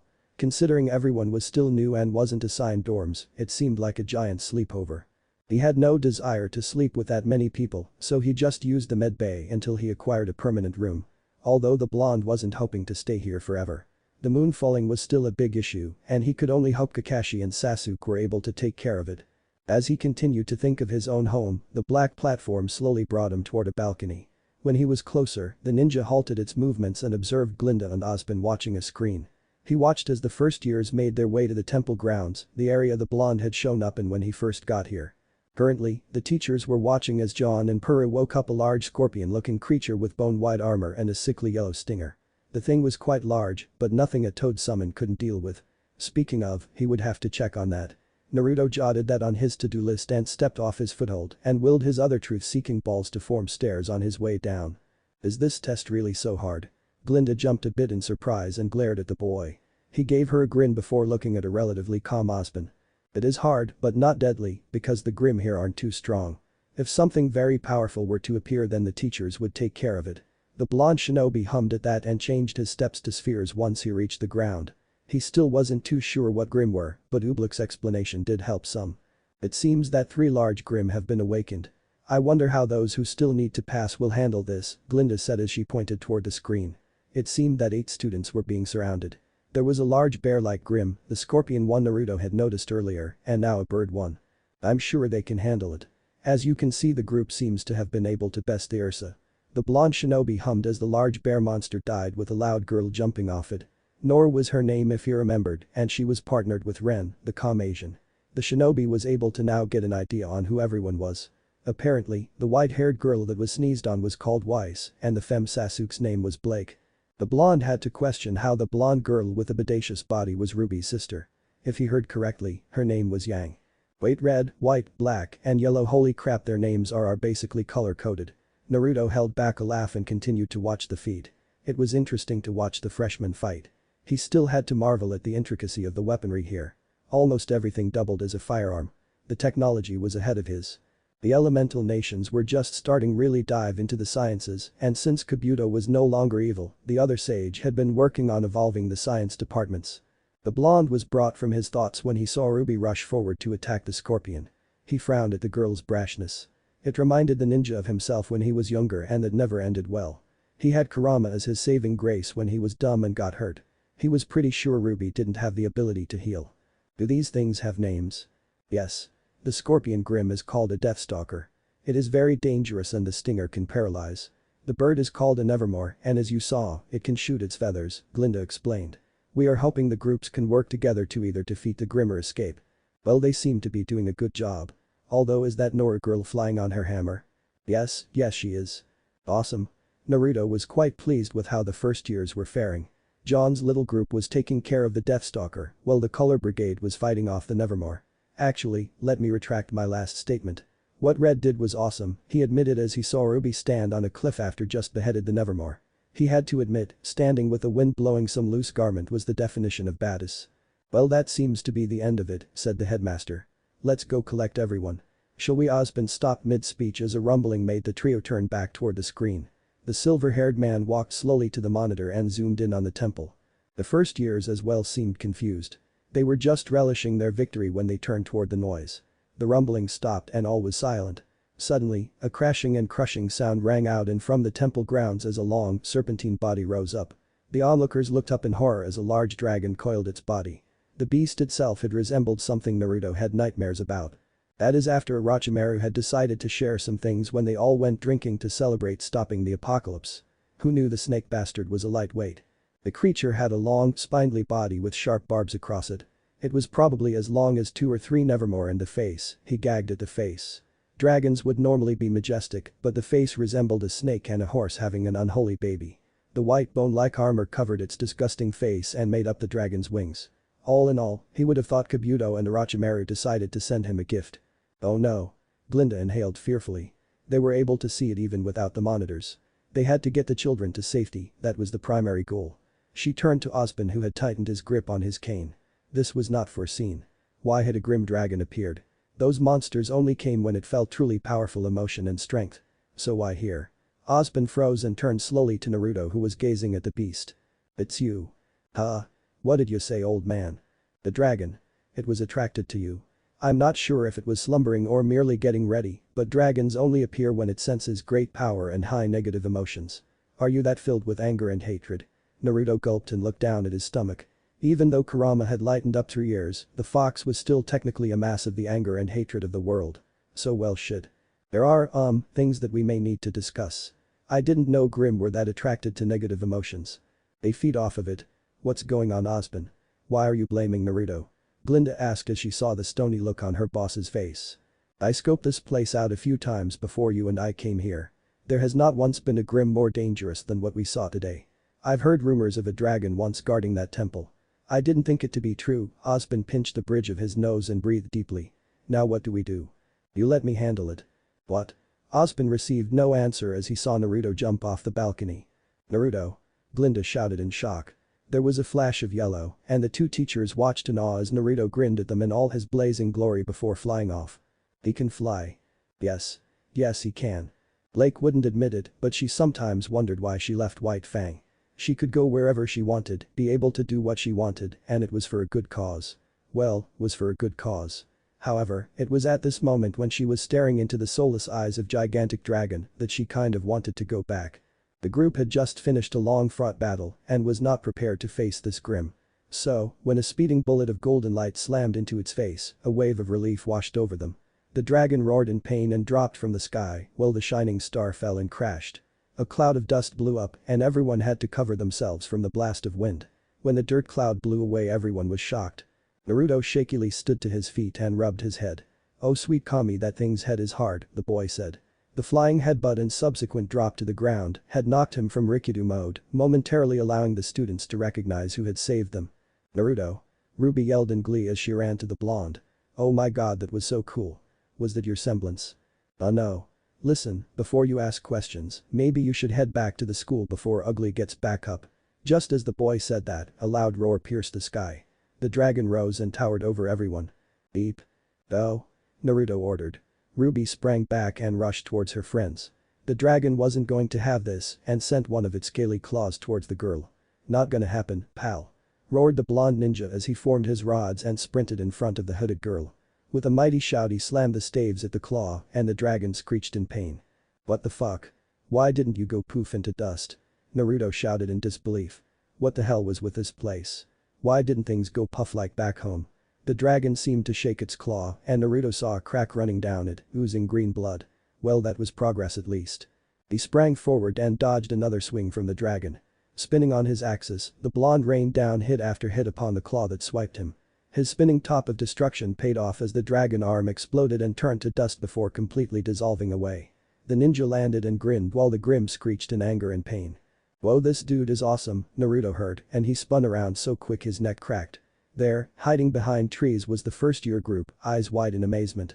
Nora was practically gushing in awe as she watched. Ruby held a similar expression. "What the hell? I told you to run." Naruto sensed another attack and jumped over the claw that was cracked. "Piss off." The boy roared and merged his paws together. The resulting hammer that formed was dropped upon the offending talon. "Boot. Hammer." Nora screamed in glee. Naruto spun the large mallet and had it reform into his orbs. "Why are you still here?" "Because you're awesome, Whiskers," Yang yelled. She then hid behind a tree with the others when the dragon shot out a fireball. It was at this time that Osmond and Glinda came floating down. "You can fly?" Naruto asked. "Apparently, so can you." I'm just that awesome." "Well, if you guys are here, just watch them. I'm gonna try and finish this thing." Naruto burst back into his Rikido mode and flew to the dragon's face. A large orb of shining yellow chakra sprang to life in his palm and Naruto shoved it into the grim snout. Rasengan. The dragon's face and body flew upwards and Naruto glided below the beast.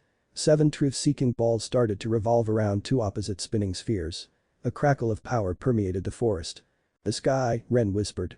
"Who is this guy?" Osmond smirked lightly. "Meet Naruto Uzumaki." Osmond started as Naruto roared and shot a beam of crackling black energy upwards. Truth-seeking spear. "Your new teacher's assistant." The dragon Grim was engulfed by the destructive energy and when the attack stopped, nothing was left. Naruto took a deep breath and then turned toward the wide eyes of his audience. "Any questions?" "Done. Does anybody know the real origins of those Grim Thingies?" Naruto asked, parrying a strike from Port's new blunderbuss. The axe gun bounced off the jet black hatchet he held and the Rotund man stumbled backwards, sweat glistening on his face. The shinobi twirled the double-bladed axe between his fingers and let it fly, grinning as Port squeaked in terror. The blonde ninja summoned the weapon back into his hand and merged it into another orb. The construct rippled, transforming into a large buster sword. Port gulped at the fierce-looking weapon and for good reason. The majority of people cowered at the mere sight of Zabuza's sword. Naruto knew he had done so back then. The war hero was sparring against the teachers of Beacon to relieve some stress. He figured that it would be a good way to pass the time and also keep the professors on their toes. Seeing the shocked fright that Osmond and Glinda had when confronting the dragon a few days ago made him wonder how strong the teachers were. Could they protect their students if something like that happened again? What if something worse came? These thoughts plagued his mind as he went on the defensive. This was also a good chance to test run the new weapons that Osmond had forged. After learning that Naruto's sentient and somewhat perverted friends could atomize anything, they needed a solution. The headmaster contracted a local blacksmith for some upgrades.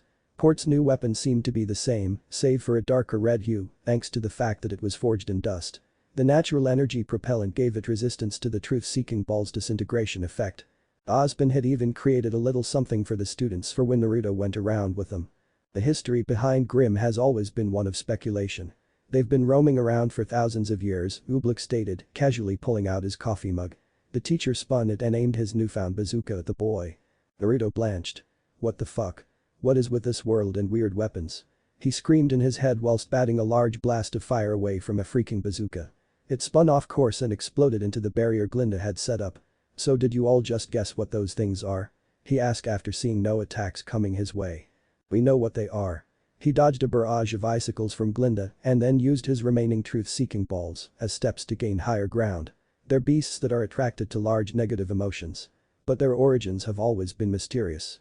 The shinobis owned in on the spectacled woman and rocketed down towards her. She summoned a wall of stone from the terrain as fast as she could, but cursed when she realized what she did. She dodged away as Naruto sliced right through the wall like a hot knife cutting butter. "Just attacks only, sweetie," Naruto joked and then yelped as bolt of lightning flew by him. "Call me sweetie again and I won't miss next time," vowed the witch, her eyes boring holes into the blonde. He chuckled nervously, then spun around and summoned 3 more spheres. Now sporting 2 beheading swords, he made for a frightening sight. With a quick body flicker, he reappeared behind Port and slammed the flat side of his blades into the man's back, sending the teacher spiraling away. "One," Naruto called out. Fire spells whizzed by overhead, reminding him of the battle taking place. Turning toward his next opponent, he transformed the orbs into a makeshift shield before charging in. Multiple shots hit their mark, but had little effect. Naruto walked out, clothes scorched but otherwise fine. He was relatively unharmed and skidded to a stop in front of Oobleck. 2. Oobleck flew up from a vicious kick to his jaw, the shinobi glanced at Glinda and gave her a grin. 3. Glinda gave the boy a confused look until she felt 3 rings wrap around her body. She jolted in surprise and looked down to see the remaining truth-seeking balls had formed into bindings. 1 around her ankles, 1 around her waist to lock her wrists back, and finally 1 below her chest so she couldn't move her arms at all. "What? Get these things off me before you strip me again, you pervert." Glinda roared as she felt her clothing start to dissolve. Naruto released the woman in a flash and gulped. He kept forgetting the balls liked to do that. Glinda got up and eyed her outfit. There didn't seem to be too much damage besides the ring of missing fabric below her bust, which was the biggest opening. "You seem so keen on stripping Ms. Goodwitch," Ozpin nonchalantly stated. "Screw you, old man. It's not like I'm doing it on purpose," Naruto huffed before glaring at the black spheres, who bounced up and down and radiated an aura of innocence. "Now honestly. What do you know about those monsters, Ozpin?" "It's complicated," the headmaster started. The short story was that there were 2 brothers. One became jealous of the life created from his older brother, so he created Grimm to attack them. The brothers made up and created humanity, but the creation of Grimm was already done. More Grimm keep coming and we don't know how. All I can tell you is that because they were the direct result of a godlike being creating them, the Grimm are somewhat divine creatures. Not gods, but still divine. Naruto blinked at the explanation. It sounded so very similar to his world's origin story. 2 brothers, one being able to create. The other becoming jealous. The similarities were eerie. However, once he heard the word divine, the blonde had an idea on why it took some more effort for the truth-seeking balls to destroy them. When he achieved his divine form, Akarikidu mode, Madara's own orbs couldn't harm him. Divinity may be different here, but it was still by no means normal. "Ugh, the power you hold is definitely strange, young Naruto," Port groaned while walking towards the group. "With such malleable weapons along with your own powers, you could very well be the strongest thing I've ever seen. If you were a hunter, I'd say no Grimm could match you." "I haven't fought Ozpin yet," Naruto replied while pointing to the headmaster. "It would be an interesting fight. I would not mind it, aside from the possibility of the worst cleanup afterwards, but maybe some other time. For now, I believe Professor Port needs to get ready for his class which will happen in a few hours. You may want to clean up, Port." Said man nodded and walked off to change and wash off so he would be presentable to his students. "And what will you do, Naruto?" He shrugged towards Glinda. "I think I'm gonna head to the cafeteria and grab some lunch. Wanna join me?" The woman thought for a moment then turned to Ozpin. "Do you need me for anything, headmaster?" "Nothing that I can think of. I will probably join you soon." Glinda nodded and started to walk beside the younger blonde. "Oh, Ms. Goodwitch," said the headmaster. The woman stopped and turned. "You may want to change first." Glinda paused and looked at her bare midriff before growling at Naruto. Hey, at least it wasn't all your clothes this time," Naruto said, holding up his hands in a placating manner. "Clothes then food," Glinda said with a clipped tone and walked to her room while Naruto followed. Ozpin felt a small smile crack his face. The boy had been there for just over 2 weeks and he knew things would be different. The aftermath of Naruto's destruction of the Grim Dragon was testament to that, and the conversation he had with the boy after just made things more confusing. 2 weeks earlier. Ozpin, Naruto and Glinda walked towards the headmaster's office, the silence between them tense. With the first years safe and sound, the three decided a nice long talk may be necessary. The trio took a seat once they settled in and watched at one another. So Grim Dragons? Yes, Ozpin sighed. There are some very powerful Grim in the world. Some we don't even know about. The dragons are known to be one of the most powerful Grims that have been catalogued.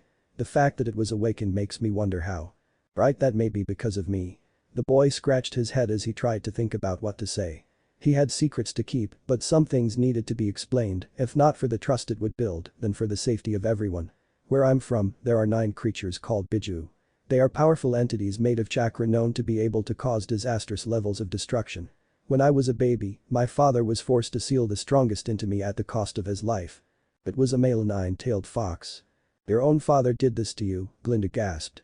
How could a father do this to their own child? He was supposed to take care of you. The woman had a hitch in her voice, and Naruto's mouth twitched upwards. She's like a tsundere, he thought. He did it to protect hundreds upon hundreds of people. Don't worry, I already punched him for it. The two professors exchanged glances at that but otherwise kept quiet. Anyways, the Kyuubi, which is his title, is a massive being made of chakra. However, he also contains the hatred and anger of humankind. He is much kinder now that he and I have our friends, but the negative emotions still linger. Ozpin and Glinda looked at the blonde in silence as they took in what he said. It was hard to believe, but after seeing what Naruto was capable of, they didn't dare to doubt him. However, this posed a problem. Would this Biju be a beacon for more Grim? Would stronger ones spawn? Kurama and I, that's his name by the way, will try and figure out what's going on. My goal is to make sure that there is peace, and I'd rather not be the cause of more turmoil. If there is anything we can do to help, you can count on us, Glinda said. Protecting the students was her main priority. She was still apprehensive around the younger blonde, he did strip her, but she will do anything to keep the school safe. Correct. Mr. Uzumaki, if you could, I'd like you to patrol around Beacon. Make sure nothing too strong is starting to appear. You got it, old man. Stop. Nope. After sharing a light meal, Naruto bid Glinda farewell and had decided to walk around the school for a bit. He wanted to see if Ozpin was right and if Grim were starting to appear more often. From what the white-haired man stated, there shouldn't be anything too powerful. The worst he should see are some larger Ursa and maybe a few Deathstalkers.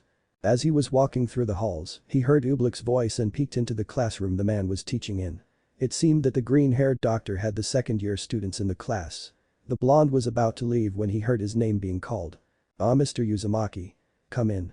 We are currently going over some brief history of Remnant and the days of old, Ublik stated. Naruto shrugged and walked into the class. He saw Team CFVY sitting up and the blonde waved. The group greeted him back, ignoring the interested looks from everyone. How's it going, everyone? So learning about the past. Quite correct. In the past, the idea of relationships was quite different. We are discussing how it was a good idea to possibly bring this tradition back. Naruto blinked at that and gave the man a confused look. The class didn't seem to be following the doctor either. Do you need an example? That'd probably help us all, Naruto replied. Right.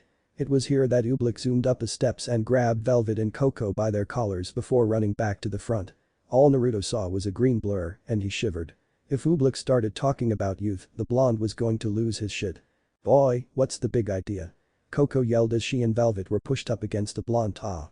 Naruto squawked in surprise along with them, and the doctor gave the three a cursory look. The man then turned and addressed the class. As I was saying earlier, back in ancient times, harems were common and quite normal. From my research, I've found that 1 in 5 people, both males and females, had multiple spouses. However, due to the war and the increasing number of Grim throughout the hundreds of years, harems have become less seen, some would say almost extinct. While the professor talked, all eyes slowly panned towards the trio. You don't think? No way. Did you hear about the incident at the mall 2 weeks ago? 3 people were found naked inside one of the changing rooms. Are you saying they're the ones? Maybe. Isn't that against the rules or something? They do know each other. Do you think they've done it already? With increasing blushes and a feeling of dread, the three looked at one another, their minds coming to a conclusion.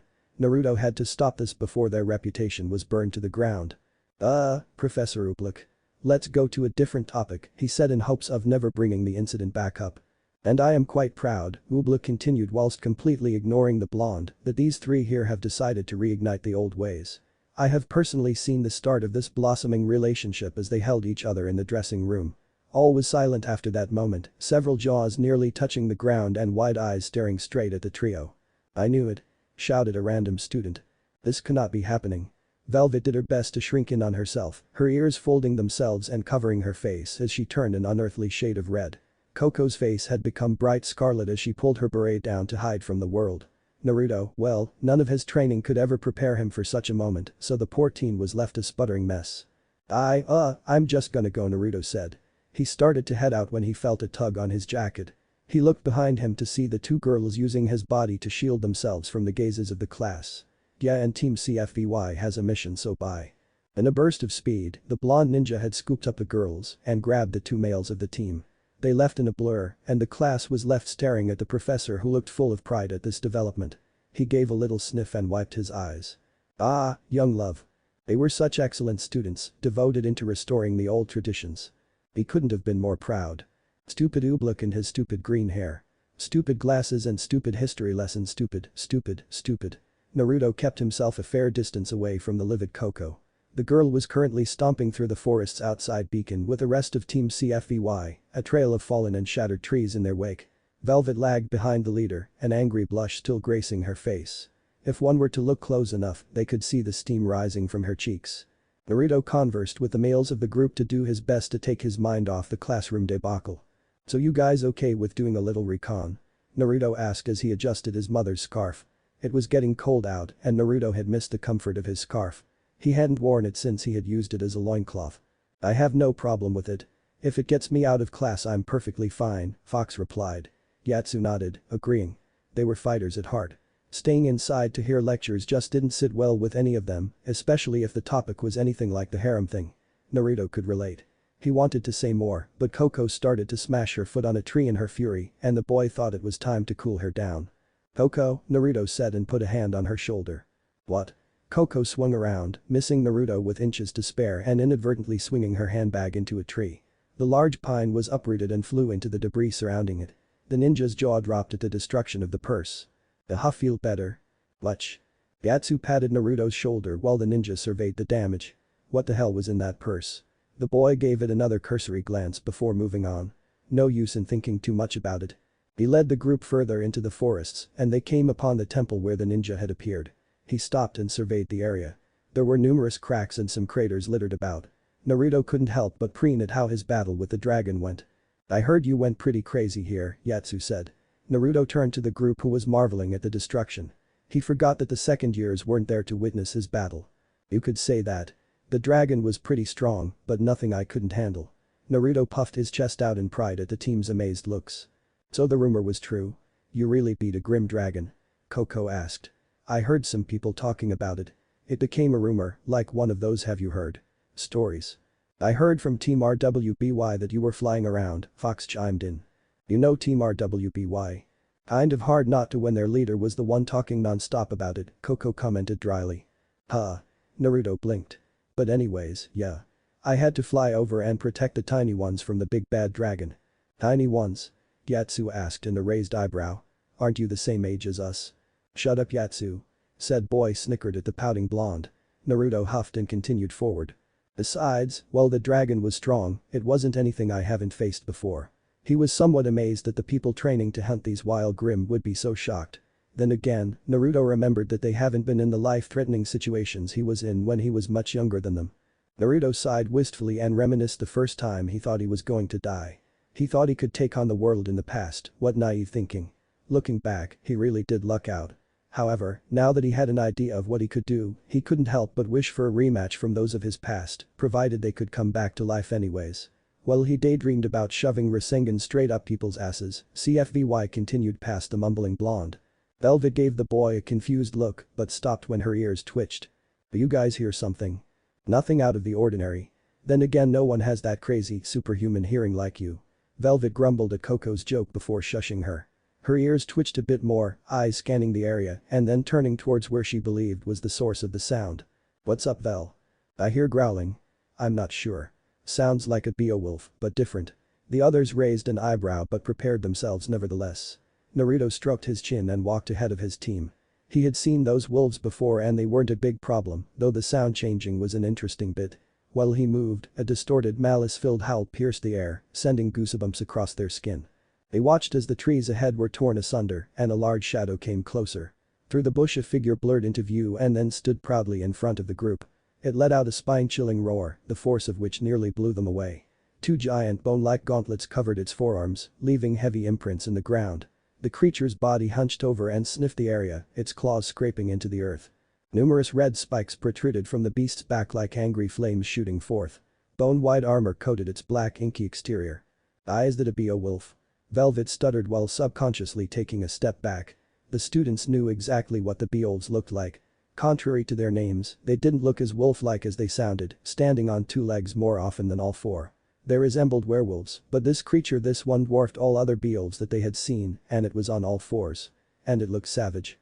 Their panic due to the arrival of one escalated to full-on terror when a pack of similar grotesque creatures emerged. The Grimm started to circle the frightened group and Naruto summoned two staves from the orbs.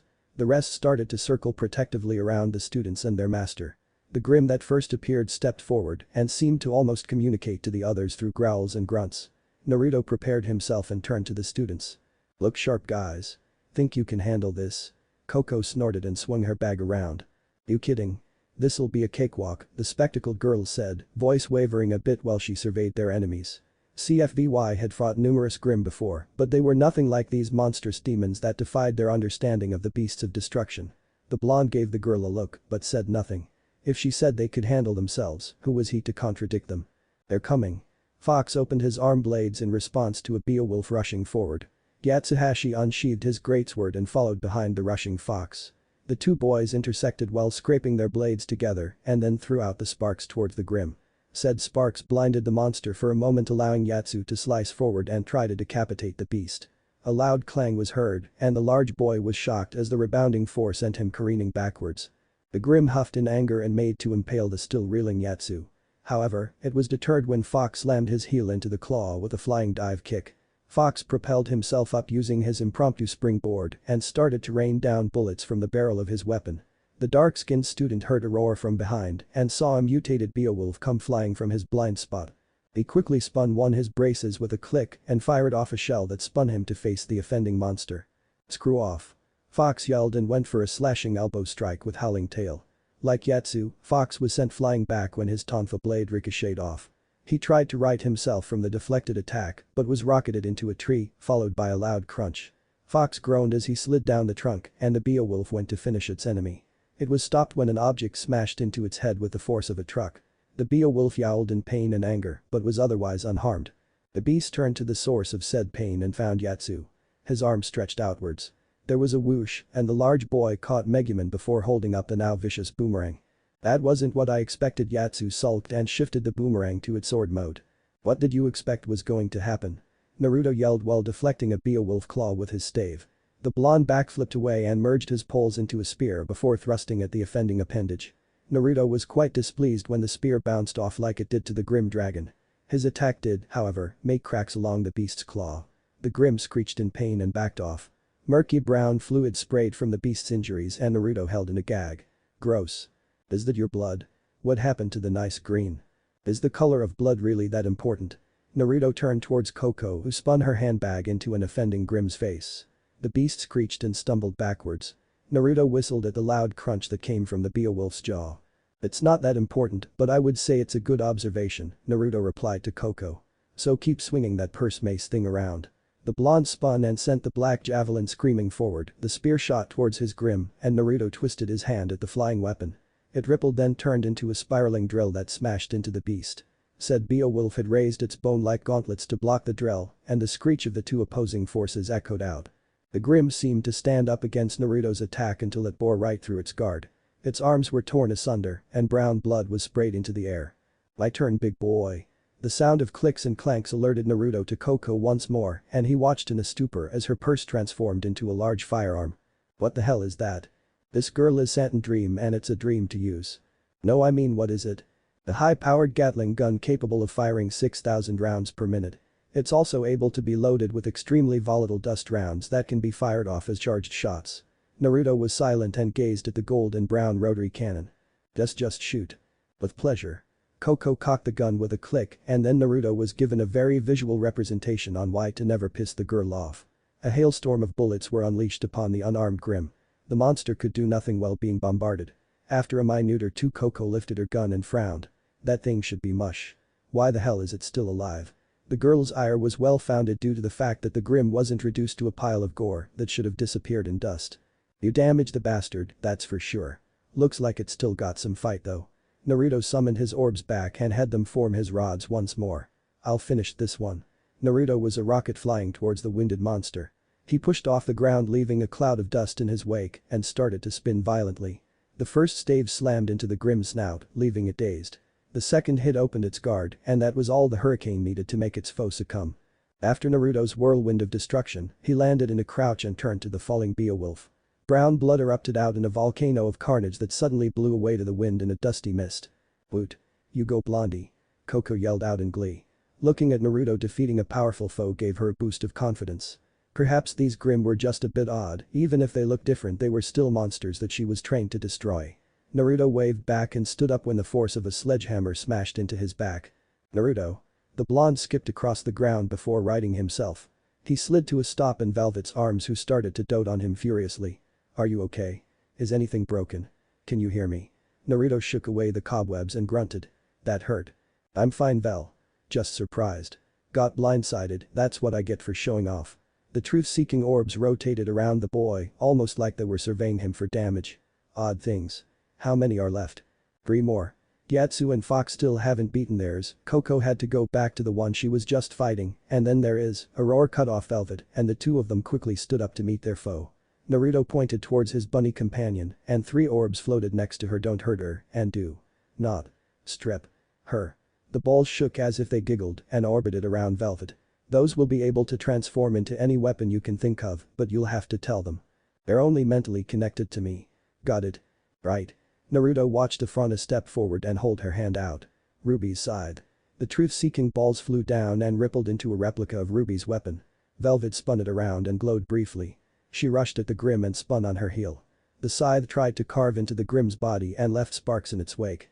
Velvet was not finished with her assault and she followed up by spinning the weapon into the monster's face. She hooked the blade around the beast's neck and swung herself above it.